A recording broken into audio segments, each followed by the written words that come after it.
In October 44, there was a revolt in the crematorium. The Sonderkommando, those were the people who were manning the crematorium, knew that from time to time, after a certain period of work, they were being murdered as not to bear witnesses. And that particular group decided that they are going to rebel.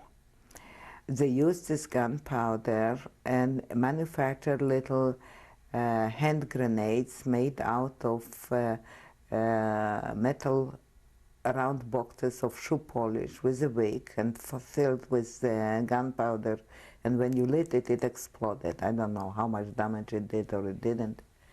This revolt that took place on October 7, 1944 was aborted.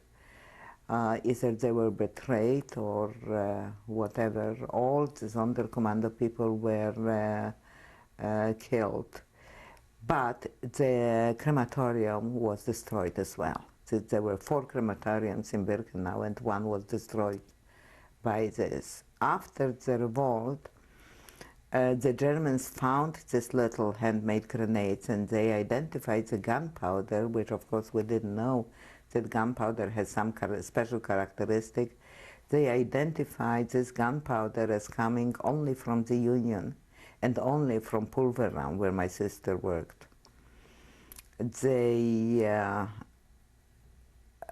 started an investigation. They imprisoned 4 girls, Rosia Robota, Alla Gärtner, Regina Saffierstein, and Esther Weisblum. They tortured them mercilessly and eventually hanged them publicly on January 5th, 1945.